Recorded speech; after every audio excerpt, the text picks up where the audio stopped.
दोस्तों बिहार मदरसा बोर्ड में बहाली से संबंधित एक बार फिर खबर निकल कर सामने आ रही है, जिसमें कि आप लोगों को क्या कहते हैं, इसमें जो बहाली ली जाएगी वो किस तरीके से बहाली ली जाएगी। जैसे कि फॉर्म जो अप्लाई किया जाएगा तो क्या उसका एग्ज़ाम लिया जाएगा या फिर मार्क बेसिस पर होगा, ये सारी चीज़ों के बारे में जानकारी दे दिया। और साथ ही जैसे कि एक वस्तानिया लेवल के मदरसे हैं तो उसके अंदर कितने पदों पर बहाली होगी उनके बारे में भी इस वीडियो में और आज के इस पेपर में क्लियर कर दिया और आपको हम ये भी क्लियर कर देंगे।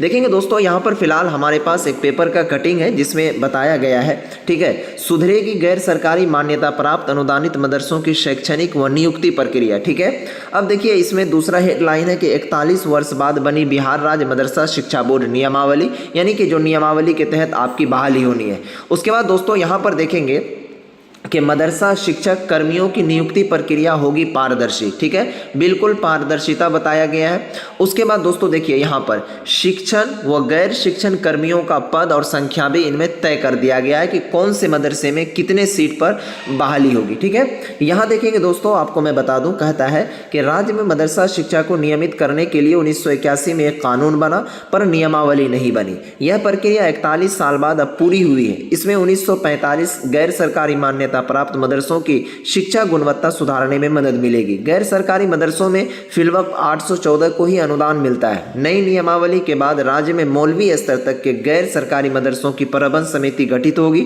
समिति को व्यापक अधिकार दिए गए। तहतानिया से लेकर मौलवी तक के मदरसों में शिक्षकों की संख्या के साथ उनका क्वालिफिकेशन भी तय कर दिया गया है। मदरसों में अरबी, फारसी, हदीस, फिक़ह, दीनियात के अलावा आधुनिक विषयों की पढ़ाई होगी। ठीक है, अब दोस्तों देखिए यहाँ पर नियुक्ति की प्रक्रिया समझाई गई है। ठीक है, अब समझिए नियुक्ति की प्रक्रिया कैसे होगी।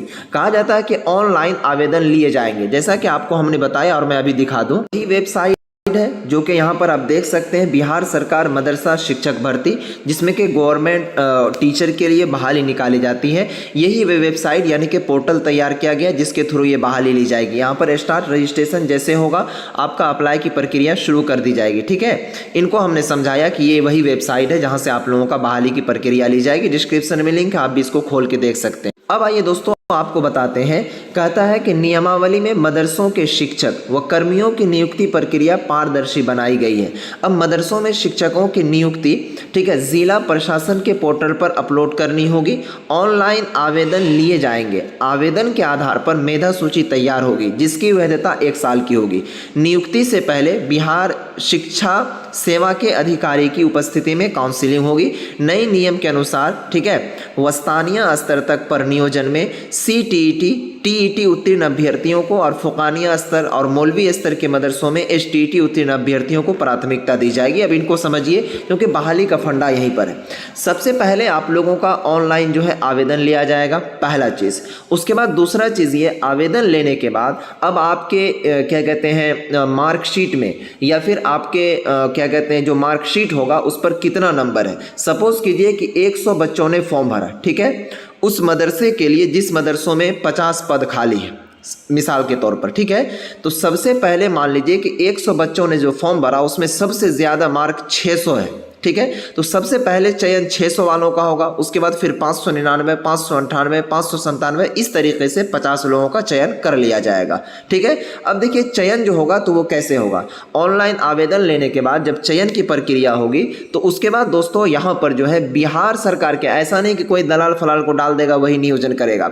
शिक्षा विभाग यानी कि डायरेक्ट बिहार सरकार, कोई जिला बोला नहीं, ठीक है, उनके एक अधिकारी उपस्थित होंगे और वहाँ पर आपको काउंसलिंग करवाया जाएगा। अब दोस्तों यहाँ पर टीचर बनने के लिए बहुत सारे लोग कह रहे थे कि STET, TET उत्तीर्ण होना अनिवार्य होगा, तो ऐसा नहीं है। इसमें यह कहा गया है कि प्राथमिकता दी जाएगी। जैसे कि मान लीजिए कोई स्टूडेंट है जो चाहते हैं कि अरबी का हम टीचर बने या फिर उर्दू का टीचर बने, तो उन्होंने BEd या फिर DLEd कर लिया।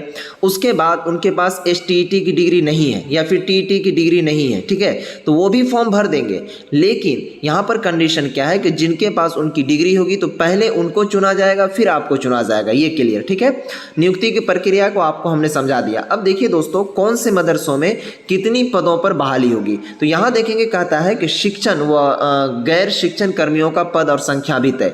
दोस्तों देखिए यहाँ पर वस्तानिया स्तर के मदरसे के बारे में बताया गया। ये सिर्फ एक मदरसे का है और इसको गुना करेंगे तो काफ़ी ज़्यादा हो जाएगा। एक वस्तानिया स्तर के मदरसों में कुल 7 पद पर बहाली होगी। ठीक है, अब कौन कौन सा पद होगा? ओरिएंटल, प्राच्य भाषा व शिक्षण के 4 और आधुनिक विषय के 2 और शिक्षक समेत एक शिक्षकेतर कर्मी, कुल मिलाकर के 7। तो वस्तानिया के एक मदरसों में 7 पद पर अगर बहाली हो रही है तो अपने पूरे बिहार में कम से कम कई हजार हैं वस्तानिया के मदरसे। ठीक है, उसके बाद दोस्तों फोकानिया स्तर के जो मदरसे हैं उनमें कुल 12 लोगों को बहाल किया जाएगा एक मदरसों में। ठीक है, जिसमें कि यहाँ पर पद के बारे में निर्धारित किया गया। उसी तरीके से दोस्तों मौलवी स्तर के जो मदरसे हैं उनमें 15 लोगों को एक मदरसों के अंदर बहाल किया जाएगा। तो पूरे बिहार में मौलवी स्तर के 72 मदरसे हैं। अब इनको मल्टीपल गुना करके आपको नेक्स्ट वीडियोस में हम समझा देंगे कि टोटल जो बहाली होगी पूरे बिहार के अंदर कितनी संख्या में होने वाली है। ठीक है, मैं तमाम साथियों से रिक्वेस्ट करूंगा अगर आपको बहाली चाहिए, नौकरी चाहिए शिक्षा विभाग में, तो आप चैनल को सब्सक्राइब करके रखिए, क्योंकि दोस्तों आपको मदरसा से संबंधित बहाली वाली सभी इंफॉर्मेशन यहाँ पर दी जाती है। और व्हाट्सएप ग्रुप को जरूर ज्वाइन कर लीजिएगा। दीजिए आज की इस वीडियो से इजाजत, तब तक के लिए बाय, खुदा हाफिज, अस्सलाम वालेकुम।